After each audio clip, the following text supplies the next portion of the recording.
رسوله الكريم أعوذ بالله من الشيطان الرجيم بسم الله الرحمن الرحيم ألا إن أولياء الله لا خوف عليهم ولا هم يحزنون صدق الله مولانا العظيم بحرمة إن الله وملائكته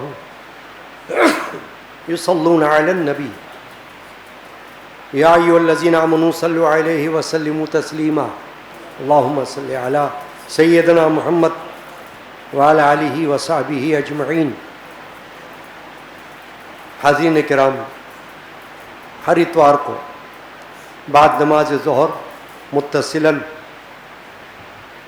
درس قرآن و حدیث اور فقہی مسائل کا سلسلہ اللہ کے فضل و کرم سے جاری۔ آج ایک حدیث مبارکہ جو صحیح مسلم شریف میں بھی موجود ہے، سنن نسائی میں بھی موجود ہے، ابو داؤد میں بھی موجود ہے اور بھی حدیث کی کتب میں موجود ہے۔ حضرت ربیعہ بن کعب اسلمی رضی اللہ تعالی عنہ سے مروی ہے۔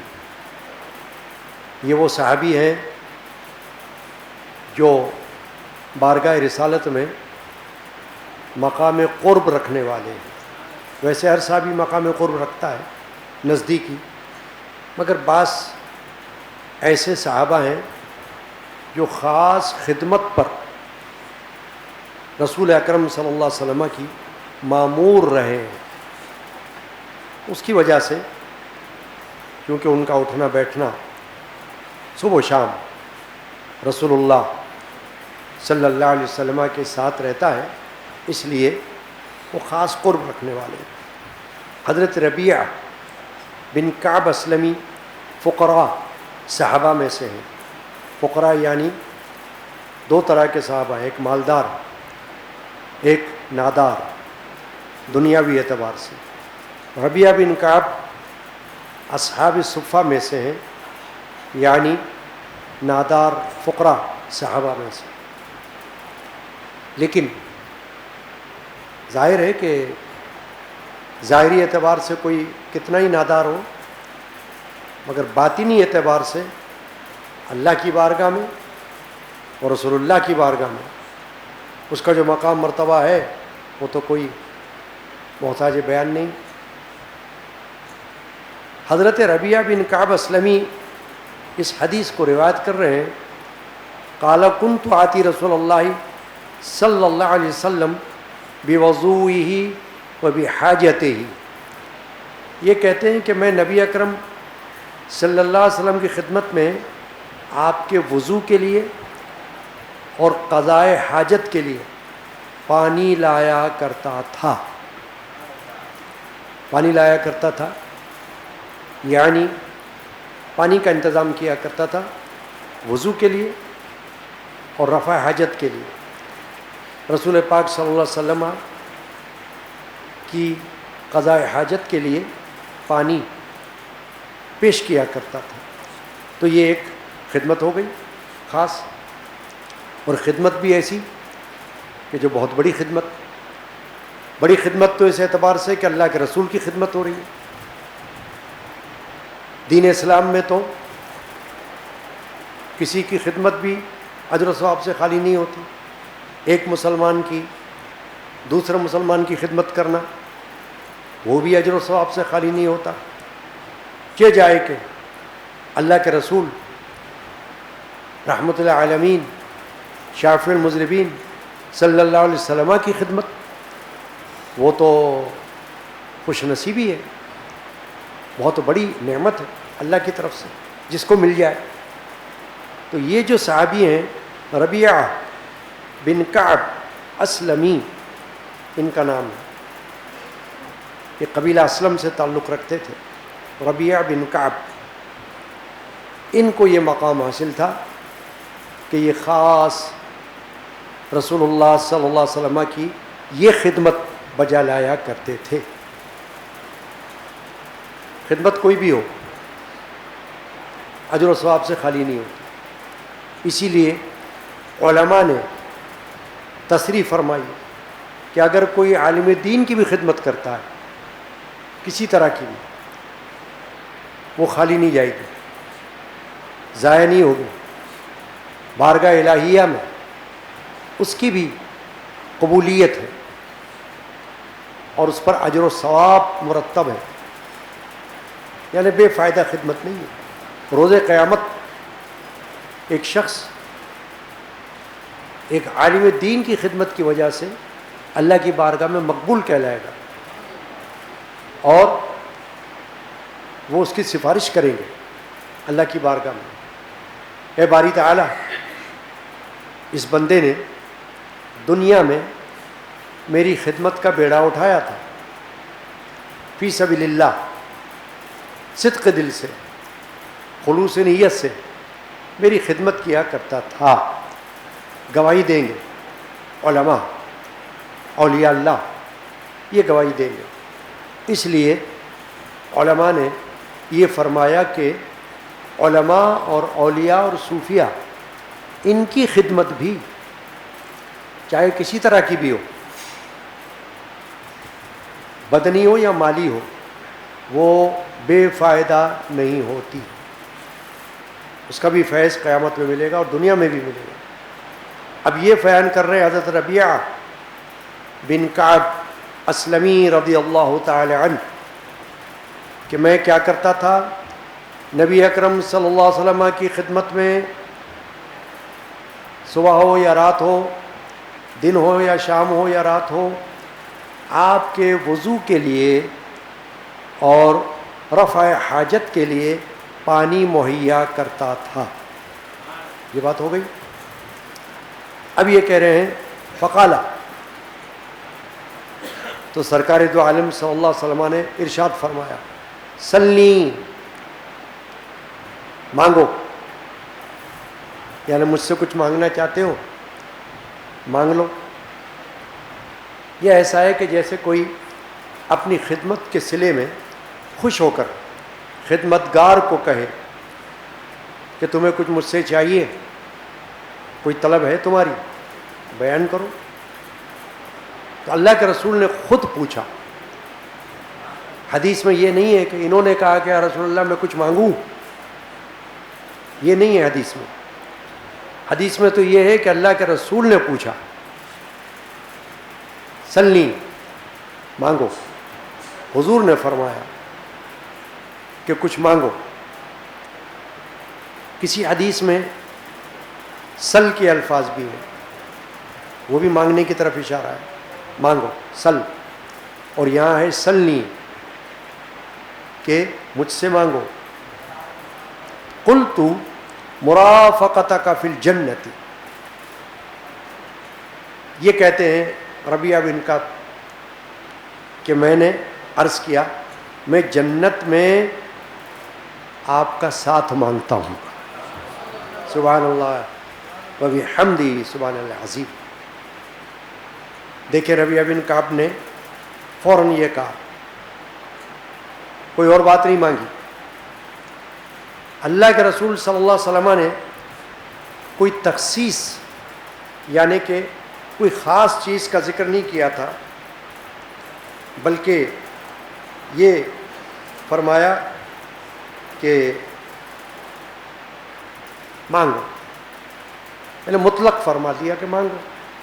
تو مانگنے کو تو کچھ بھی مانگ سکتا ہے، کوئی کہے اولاد، کوئی کہے گھر، کوئی کہے مال، کوئی کہے کوئی اور چیز، مانگنے کو تو کچھ بھی مانگ سکتا ہے۔ رسول اللہ نے کوئی قید تو لگائی نہیں، یہ تو نہیں فرمایا کہ مانگو یہ نہ مانگنا، فلاں چیز مانگو فلاں چیز نہ مانگنا، حدیث میں تو ایسا نہیں ہے نا۔ بہت بڑے شیخ رئیس المحدثین حضرت شیخ عبد الحق محدث دہلوی رضی اللہ تعالی عنہ، دہلی میں مزار شریف ہے، اس فقیر گناہ گار نے مزار کی زیارت بھی کی ہے 2-3 بار۔ اپنے وقت کے محدث، اپنے وقت کے سیرت نگار اور بارگاہ رسالت میں مقام قرب اور مقام حضوری رکھنے والے اور ہندوستان کے اول محدث. یہ بات اس لیے عرض کر رہا ہوں کہ ہر ایک کے ذہن میں بات آ جائے کہ اگر وہ کوئی بات کریں گے تو اوتھینٹک ہوگی, مستند ہوگی. آج کے دنوں کی طرح کسی چلتے پھرتے کی بات نہیں ہوگی, ان کے قول میں جان ہوگی. اشاعت اللمعات مشکات شریف کی شرح حضرت شیخ عبدالحق محدث دہلوی کی موجود ہے, مدارس میں بھی پڑھائی جاتی ہے. جب یہ حدیث آئی تو اس کی شرح میں شیخ عبدالحق محدث دہلوی علیہ رحمہ نے فرمایا کہ نبی کریم صلی اللہ علیہ وسلم کے اس مطلق حکم فرمانے سے معلوم ہو رہا ہے کہ اللہ تعالیٰ نے انہیں مقرر فرمایا ہے کہ اللہ کے خزانوں سے جس کو جو چیز چاہیں عطا فرما دے. اب آپ نے یہ بات سن لی, کتنی بڑی بات ہے. پھر ایک اور محدث ہیں حضرت ملا علی قاری رحمۃ اللہ تعالی علیہ, احناف میں سے, علماء احناف میں سے بہت بڑے شیخ ہیں. انہوں نے اس حدیث کے بارے میں فرمایا کہ نبی کریم صلی اللہ تعالی وسلم کے اس مطلق حکم فرمانے سے یہ معلوم ہو رہا ہے کہ اللہ تعالیٰ نے انہیں مقرر فرمایا ہے کہ اللہ تعالیٰ کے خزانوں سے جس کو جو چیز چاہیں عطا فرما دے. یہ دونوں باتیں دونوں عظیم علماء نے بیان فرمائی جو آپ نے سنی. اب دیکھیے آپ ان کے اقوال کو پیش نظر رکھیں آپ کہ یہ کوئی معمولی حضرات نہیں ہے. شیخ عبدالحق محدث دہلوی عام بندے نہیں ہیں ہماری طرح, بلکہ آج کا کوئی عالم بھی اپنے آپ کو ان کے برابر قرار نہیں دے گا. اگر آپ کسی سے پوچھیں گے نا تو یہ نہیں کہے گا ہاں بھائی ہمارے جیسے تھے وہ, تو میں بھی ان کے جیسا عالم ہوں, یہ نہیں کہے گا. کہے گا وہ تو بھائی بہت بڑی شخصیت تھی, ہم کہاں وہ کہاں, یہ کہے گا. حضرت ملا علی قاری کے بارے میں بھی کوئی عالم یہی کہے گا کہ بہت بڑے عالم گزرے ہیں.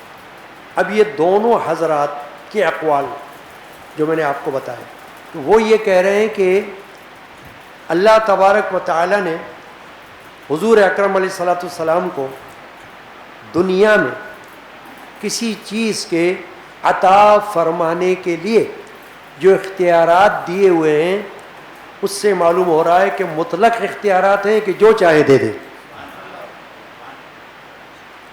ہوگا اللہ کے حکم سے باذن اللہ. یہ بات تو طے ہے اپنی جگہ. کوئی نبی کوئی ولی اللہ کے حکم کے بغیر تو کسی کو کچھ نہیں دیتا. اللہ کا حکم ہوگا تو دے گا نا, لیکن اللہ کا حکم ہوتا ہے, اللہ نے انہیں مختار بنایا ہے. اس کو کہتے ہیں عطائی اختیار. اہل سنت والجماعت کے عقائد میں ایک عقیدہ عطائی اختیار کا ہے, اس کو یاد رکھنا ضروری ہے سنی کو, ورنہ وہابیوں کی طرح بولے گا کہ یہ تو ہو نہیں سکتا, اللہ کے رسول تو یہ نہیں کر سکتے, اللہ کے ولی یہ نہیں کر سکتے. جب تک یہ عقیدہ نہیں ہوگا کہ اللہ تعالیٰ ہی نے جو اختیار جس طرح وہ نے سمجھا ہے ان کو عطا فرمایا, وہ اس اختیار کو استعمال کر کے کسی سے یہ ارشاد فرما رہے.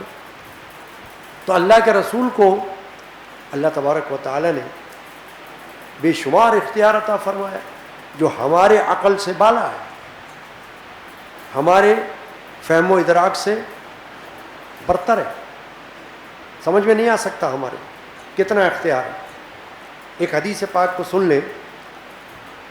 حضور اقدس علیہ الصلوۃ والسلام نے فرمایا کہ انما انا القاسم واللہ یعطی، فرمایا میں تقسیم کرنے والا ہوں اور اللہ عطا کرنے والا ہے. سبحان اللہ. اب اس میں دیکھیں، اگر آپ اس کی تشریح میں جاؤ تو یہ بات آئے گی کہ اللہ عطا کرنے والا ہے اور میں تقسیم کرنے والا ہوں. تو کوئی آپ سے پوچھے کہ بتاؤ اللہ کیا کیا چیز عطا کر سکتا ہے، تو آپ کیا کہیں گے؟ کوئی فلاں فلاں چیز اور فلاں فلاں نہیں. سوال ہے نا ایک، کہ اگر کوئی آپ سے پوچھے بھئی اللہ تعالیٰ کیا کیا عطا کر سکتا ہے، یہ حدیث میں تو آیا کہ اللہ عطا کرنے والا ہے اور میں تقسیم کرنے والا ہوں، تو آپ کیا یہ کہو گے کہ اچھا ایسا ہے کہ فلاں فلاں چیز اللہ عطا کرنے والا ہے اور فلاں فلاں نہیں؟ معاذ اللہ، فلاں فلاں چیز نہیں عطا کر سکتا، ایسا تو نہیں کہو گے آپ کیا کہو گے؟ اللہ تو ہر چیز عطا کر سکتا ہے. ان اللہ علی کل شیء قدیر. آپ کے ذہن میں یہ جواب آئے گا کہ اللہ تو ہر چیز کے عطا کرنے پر قدرت رکھتا ہے، قادر ہے، کوئی چیز اس کی دسترس سے باہر نہیں ہے. یہ جواب ہوگا نا آپ کا. جب یہ جواب ہوگا تو پھر حدیث کی شرح میں یہ بات آ جائے گی انما انا القاسم واللہ یؤتی، بے شک میں تقسیم کرنے والا ہوں اور اللہ عطا کرنے والا ہے. کا جواب یہ ہوگا کہ اللہ تعالیٰ تو ہر چیز عطا کرنے والا ہے اور میں ہر چیز تقسیم کرنے والا ہوں. سبحان اللہ وبحمدہ سبحان اللہ العظیم. کہ کوئی چیز ایسی نہیں ہے جو اللہ عطا نہ کر سکتا ہوں اور کوئی چیز ایسی نہیں جو میں تقسیم نہ کر سکتا ہوں. مجھے اللہ نے اختیار دیا ہوا ہے، میں نبی ہوں، رسول ہوں، اس لیے اللہ کے اذن سے، بِإِذْنِ اللہ، بس یہ ہے یاد رکھنے کی بات. اللہ کا حکم ہوتا ہے تو اللہ کے حکم سے اللہ جو چاہے ان کو یہ اختیار دیتا ہے کہ آپ عطا فرمائیں. اب جو حضور نے پوچھا سلی مانگو، تو ربیعہ بن کعب نے جواب میں کیا عرض کیا؟ قلت، میں نے کہا، یہ کہتے ہیں مرافقتک فی الجنتی، میں تو جنت میں آپ کی رفاقت مانگتا ہوں. تو بس یہ ایک جواب دیا، اور یہ بہت بڑا جواب تھا. یہ وہ جواب تھا کہ ان صحابی کے نزدیک گویا کہ میں اگر دنیا میں اللہ کے رسول کے ساتھ رہ رہا ہوں تو یہ بھی جنت ہی میں رہ رہا ہوں، اور میں اگر دنیا سے پردہ کر جاؤں گا تو اللہ کے رسول صلی اللہ علیہ وسلم کے ساتھ جنت میں رفاقت مانگ رہا ہوں. یعنی ادھر بھی جنت میں ہوں، ادھر بھی جنت مانگ رہا ہوں، اور پھر رفاقت مانگ رہا ہوں. ایک ہوتا ہے صرف جنت مانگنا. دیکھیے ایک تو یہ ہے نا بات. حضور نے پوچھا مانگو مجھ سے کیا مانگتے ہو، پھر مانگنے کو مطلق رکھا، تخصص نہیں کیا، مخصوص نہیں فرمایا کہ دیکھو مال میں سے مانگو کیا مانگنا ہے، دیکھو جان میں سے مانگو کیا مانگنا ہے. یعنی صحت مانگنا ہے، تندرستی مانگنا ہے، دولت مانگنی ہے، مال مانگنا ہے، جائیداد مانگنا ہے، اولاد مانگنی ہے. ایسے کوئی تخصیص نہیں فرمائی. یہی تو فرما رہے محدثین. تو حضور نے تو مطلق آزاد کر دیا اس کو، مانگ کیا مانگتا ہے. اب اس نے صرف جنت نہیں مانگی. یہ بات بھی قابل غور ہے جو آپ کو سوچنا ہے. اس نے یہ نہیں کہا میں جنت مانگتا ہوں، نہیں، اس نے کہا مرافقتک فی الجنت، میں جنت میں آپ کا ساتھ مانگتا ہوں. کہ آپ تو ہوں گے ہی جنت میں، مجھے اکیلی جنت نہیں چاہیے، مجھے آپ کا ساتھ چاہیے. وہ جنت اچھی ہے جس میں آپ کے قدموں میں میرا گزر بسر ہو. مجھ کو ایسی جنت چاہیے یا رسول اللہ. اس سے یہ بھی معلوم ہوا کہ جنت ایک ایسی نعمت ہے کہ جس کا ذکر قرآن مجید میں متعدد مقامات پر آیا. جنت کا ذکر آیا، اللہ نے ذکر کیا، جنت کی نعمتوں کا ذکر کیا ہے، نہروں کا ذکر کیا ہے، باغات کا ذکر کیا ہے، پھل کا ذکر کیا ہے، اور جنت کی آسائش کا ذکر کیا ہے، جنت کے بالا خانوں کا ذکر کیا ہے، جنت میں اعلیٰ مقامات کا ذکر کیا ہے. قرآن مجید میں اللہ نے کیا ہے، یہ بتانے کے لیے جنت کو معمولی مت سمجھنا، جنت عظیم نعمت ہے، اور یہ صرف اہل ایمان کے لیے ہے، یہ بات بھی ضرور ہے یاد رکھنے والی۔ کافر کے لیے تو نہیں ہے نا جنت، نہ آپ کافر کے لیے مانگ سکتے ہو، نہ کافر خود اپنے لیے مانگ سکتا ہے، نہ کافر کو ملے گی، یہ طے شدہ بات ہے اللہ کے نزدیک۔ یہ صرف کس کے لیے؟ مومنین کے لیے، مسلمین کے لیے، اہل ایمان کے لیے جنت ہے۔ تو اس نے کیا کہا؟ ربیعہ بن کعب اسلمی رضی اللہ تعالی عنہ صحابی نے یہ کہا، یا رسول اللہ صلی اللہ علیہ وسلم، میں جنت میں آپ کا ساتھ مانگتا ہوں، میں آپ کے ساتھ رہوں۔ قالا، اب سرکار دو عالم صلی اللہ علیہ وسلم نے کیا فرمایا؟ او غیر ذالک، حضور نے فرمایا کیا اس کے علاوہ بھی کچھ مانگنا ہے؟ اب یہ جملہ جو ہے حدیث کا، یہ اس طرح اشارہ کرتا ہے کہ میرے پاس صرف جنت نہیں ہے، تم جو کچھ مانگو گے وہ ملے گا۔ اللہ نے مجھ کو ایسا اختیار دیا ہوا ہے، تم نے تو جنت مانگی ہے، جنت میں میرا ساتھ مانگا ہے، درست مانگا ہے، اچھا کیا ہے، اگر کچھ اور بھی مانگنا ہو تو بتا دو، وہ بھی دے دوں گا تم کو۔ محدثین فرماتے ہیں کہ یہ الفاظ پر غور کرو کہ اللہ تبارک و تعالی نے اپنے حبیب و محبوب رحمت العالمین شافع المذنبین صلی اللہ علیہ وسلم کو کیسا عظیم اختیار، لامحدود اختیار عطا فرمایا ہے اپنے حکم سے، اپنی اجازت سے، کہ حضور یہ نہیں فرما رہے کہ بس اتنا ہی اختیار ہے میرا، نہیں، فرما رہے حدیث پاک الفاظ او غیر ذالک، اس کے علاوہ بھی کچھ اور، یعنی مانگنا ہے تو مانگ، اگر تجھے جنت کے علاوہ کچھ اور طلب کرنا ہے تو وہ بھی مانگ لے۔ انہوں نے کیا کہا؟ قلت ہوا ذاک، انہوں نے کہا میرے لیے یہ کافی ہے۔ صحابی ربیعہ نے کہا ہوا ذاک، بس یہ اتنا۔ اچھا، اتنا اس لیے کہا، کچھ اور نہیں کہا، کہ انہوں نے سوچا کہ جو میں نے مانگا ہے اس کے مقابلے میں کچھ اور تو ہے ہی نہیں، اگر میں کوئی باغ مانگوں گا تو وہ بھی اس سے کم ہے، میں اولاد مانگوں گا تو وہ بھی اس سے کم ہے، میں مال دولت مانگوں گا تو وہ بھی اس کے مقابلے میں کم ہے، کیوں نہ میں کوئی ایسی چیز مانگ لوں جو اس کے مقابلے میں نہ ہو، اس سے کم ہو، اس سے اوپر نہ ہو۔ تو انہوں نے وہ چیز مانگی جو سب سے اوپر ہے، وہ کہا میں جنت میں آپ کا ساتھ چل مانگتا ہوں، آپ کی رفاقت، آپ کی معیت مانگتا ہوں، بس۔ اب رسول اللہ صلی اللہ تعالی علیہ وسلم نے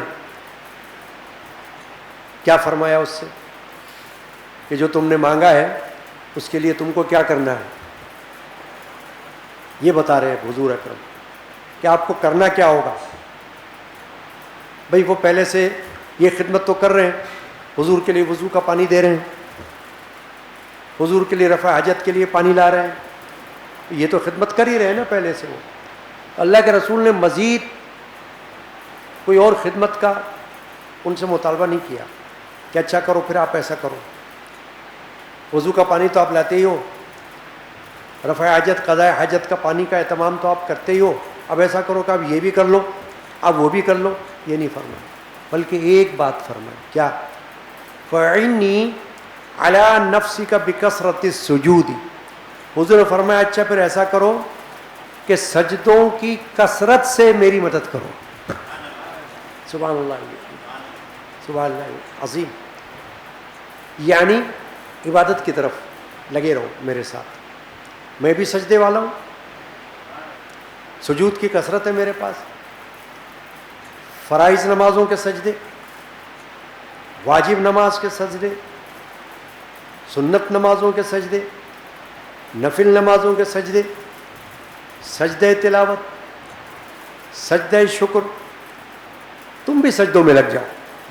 حضور نے یہ فرمایا، سرکار دو عالم صلی اللہ علیہ وسلم نے، حدیث یہاں ختم ہوئی کہ حضور نے فرمایا کثرت سے سجدے کرو، اور یہ فرمایا فاعینی، میری مدد کرو، یعنی میرے ساتھ لگو، میں بھی سجدے کرتا ہوں۔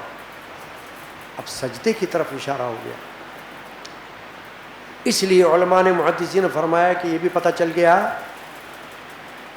کہ سجدہ کتنی بڑی نعمت ہے۔ سجدہ عبادت کے لیے کتنی بڑی اہمیت رکھتا ہے، چاہے وہ فرض نماز کا سجدہ ہو، چاہے واجب کا، چاہے سنتوں کا، چاہے نوافل کا، چاہے سجدہ تلاوت کا، چاہے سجدہ شکر، ہر سجدہ سجدہ ہے اور اپنی جگہ بڑی اہمیت رکھتا ہے۔ کیوں کہ سجدہ بارگاہ الہیہ میں تذلل کی علامت ہے۔ تذلل یعنی اپنے آپ کو گرا دینا، بس اللہ کی بارگاہ میں اپنے آپ کو جھکا دینا، اللہ کی راہ میں اپنے آپ کو مٹا دینا۔ کیونکہ جب بندہ جھک گیا تو اور کچھ رہ نہیں گیا، اور کیا رہ گیا؟ ایک تو ہے قیام، ایک ہے رکوع۔ رکوع میں بھی جھکتا ہے بندہ، مگر وہ سجدے کے مقابلے میں کم ہے جھکنا۔ جب سجدہ کرتا ہے تو بالکل ہی جھک جاتا ہے، زمین سے لگ جاتا ہے، ناک رکھ دیتا ہے، پیشانی رکھ دیتا ہے، ہتھیلیاں رکھ دیتا ہے، گھٹنے رکھ دیتا ہے، گویا اپنے جسم کے تمام ضروری اعضاء۔ حدیث میں حضور نے فرمایا کہ مجھے 7 اعضاء پر اللہ نے سجدہ کرنے کا حکم دیا ہے۔ 7 اعضاء میں پیشانی، ناک، ہتھیلیاں اور دونوں گھٹنے، اور میں 7 اعضاء میں سجدے کا مجھے حکم ہے۔ تو جب بندہ اپنے جسم کے ان اہم اعضاء سے اللہ کی بارگاہ میں جھک جاتا ہے تو بس اس کا مطلب اس نے اپنے آپ کو گرا دیا اللہ کی بارگاہ میں۔ شرط یہ ہے کہ سجدہ کرتے وقت یہ احساس ہو کہ میں کچھ نہیں ہوں، سب اللہ ہے، میری ہستی کچھ نہیں، جو ہستی ہے وہ اللہ ہی کی ہے۔ میرے والد ماجد شیخ طریقت مولانا صاحبزادہ محمد علم الدین القادری علمی رحمہ اللہ تعالی نے اپنے کلام میں پہلے شعر میں فرمایا، یا اللہ تو رہے اور میں نہ رہوں، بس تو ہی تو رہے اور میں نہ رہوں۔ توجہ دلائی اس طرف بندے کو کہ دل میں یہ احساس ہو، زبان پر بھی ہو، دل میں بھی ہو، اے اللہ تو رہے میں نہ رہوں۔ میری ہستی کیا چیز ہے؟ میں تو فنا ہونے کے لیے آیا ہوں دنیا میں، آج نہیں تو کل ختم ہو جاؤں گا، آج نہیں تو کل فنا ہو جاؤں گا۔ پتہ نہیں کون سی صبح میری فنا کی ہو، کون سی شام میری فنا کی ہو، مجھے خبر نہیں ہے، تو جانتا ہے، تو عالم الغیب ہے۔ لیکن تجھے فنا نہیں، تجھے تو ہمیشہ بقا ہے، تو باقی رہنے والا ہے نا؟ لکل فانی وہو الباقی، ہر چیز کو فنا ہے اور وہ باقی ہے۔ تو کیا ہے کہ جب بندہ سجدہ کرتا ہے تو گویا کہ اللہ کی راہ میں فنا ہونے کی تمنا رکھتا ہے۔ میرے خاندان کے ایک عظیم صوفی بزرگ، ایک شعر تو آپ نے والد کا سنا، ایک والد کے نانا کا سن لیں آپ، عظیم صوفی بزرگ عارف باللہ سائیں عبد الغنی القادری رحمۃ اللہ علیہ اپنے کلام کے ایک شعر میں فرماتے ہیں، آخری شعر ہے کلام کا ان کے، سجدہ کرتے ہی غنی ہو جا فنا۔ ان کے کئی کلام ہیں جو سجدے کے اوپر ہیں، کئی کلام کے اندر سجدے کی طرف انہوں نے اشارہ کیا ہے، اس وقت موقع نہیں ہے، صرف ایک شعر بتا رہا ہوں. سجدہ کرتے ہی غنی رحمت اللہ علیہ، سجدہ کرتے ہی غنی ہو جا فنا، گر تو حق کا سچا عاشق زار ہے. سبحان اللہ و بحمدہ، سبحان اللہ عظیم. کہ اگر تو حق کا سچا عاشق ہے، دکھاوے کا نہیں ہے، ایسی خاموخواہ کا نہیں ہے، سچا عاشق ہے، تو فنا ہونے کی خواہش رکھ اللہ کی راہ میں کہ اللہ میں تو تیرے راستے میں فنا ہونا چاہتا ہوں. یہ سجدہ جو ہے میرے فنائیت کی ایک ظاہری علامت ہے، جس کو کہتے ہیں علامتی عمل. یہ وہ ہے، گویا میرا سجدہ اس طرف اشارہ کر رہا ہے کہ مجھے تو تیرے راستے میں فنا ہونا ہے. اور میرے تایا صاحبزادہ بشیر احمد مخفی القادری رحم اللہ تعالیٰ کا بھی ایک شعر یاد آ رہا ہے مناجات کا، وہ بھی سن لیں آپ فنائیت کے حوالے سے. وہ فرما رہے ہیں فنا ہو جاؤں تیرے ذکر ہی میں، مجھے ایسا شہید یاد کر دے. آمین سبحان اللہ. فنا ہو جاؤں تیرے ذکر ہی میں، تو سجدہ ذکر اللہ ہی میں تو ہے نا. ذکر کی اقسام میں سے ایک سجدہ بھی ہے، اللہ کی یاد کا ہے، یاد کا طرف، اللہ کی یاد کی طرف توجہ دلانے والا عمل ہے. تو حضور اکرم صلی اللہ علیہ وسلم نے محدثین فرماتے ہیں کہ اس سے کیا فرمایا صحابی ربیہ بن کعب اسلمی سے، فَعِنِّي عَلَى نَفْسِكَ بِكَثْرَةِ السُّجُودِ، چل فرمایا پھر میری مدد کر سجدوں کی کثرت سے. ایک سجدہ نہیں، مطلب یہ تھا کہ پھر نہ ہی میرے سجدوں پر، سجدہ کرنے کی عادت پیدا کر، سجدہ کیا کر. ایک سجدہ جماعت میں ہوتا ہے جس کو کہتے ہیں جلوت کا سجدہ، ایک سجدہ تنہائی میں ہوتا ہے جسے کہتے ہیں خلوت کا سجدہ. تو اکیلا ہو تب بھی سجدہ کر، تو جماعت میں ہو تب بھی سجدہ کر، سجدہ کر اللہ کی بارگاہ.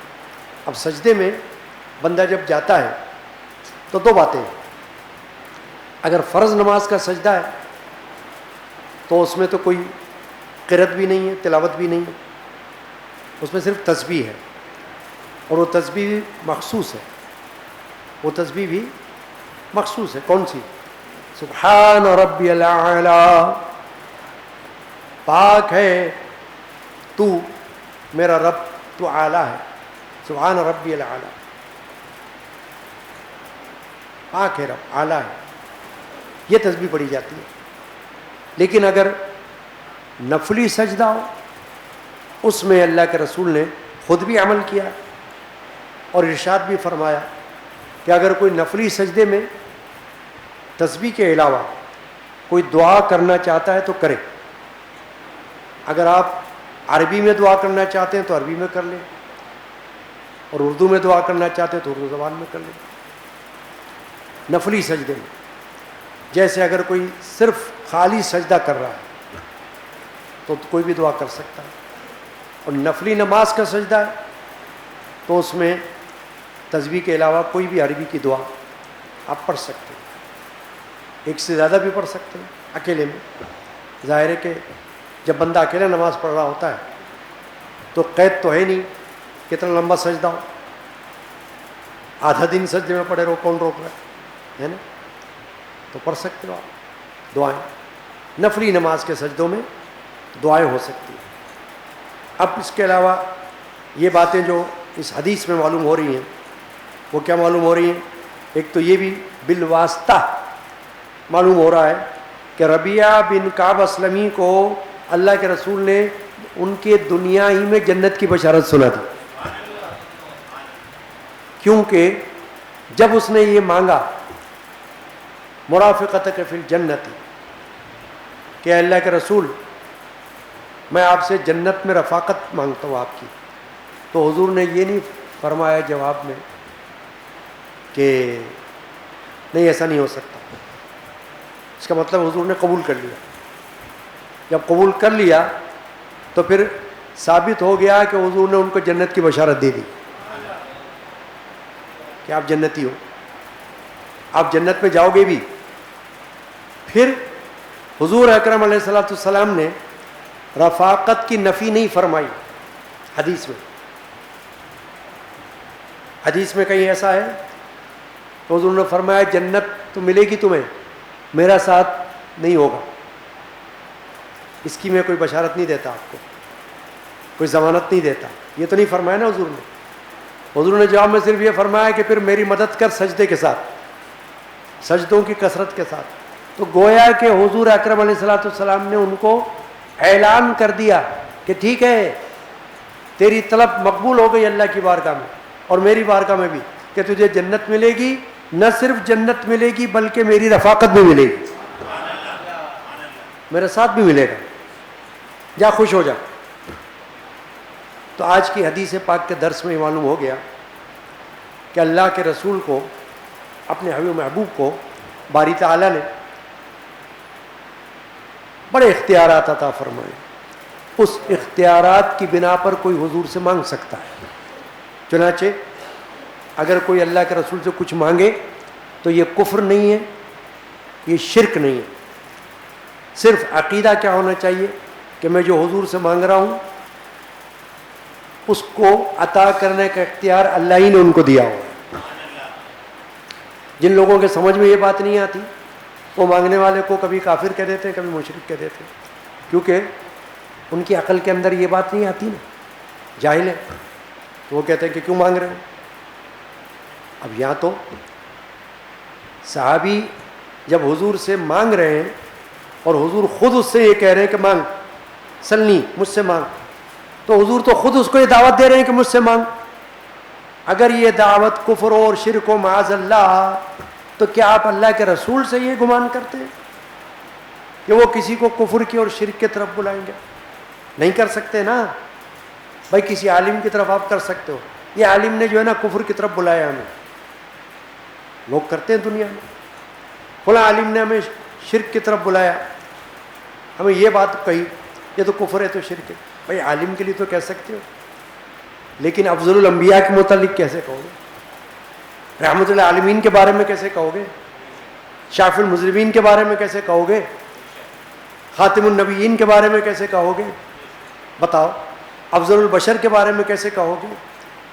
اس حدیث میں تو یہ پتہ چل رہا ہے کہ حضور تو خود ان سے کہہ رہے ہیں, یہ نہیں کہہ رہے کہ مانگ اللہ سے کیا مانگتا ہے, فرمارے سلنی مانگ مجھ سے کیا مانگتا ہے.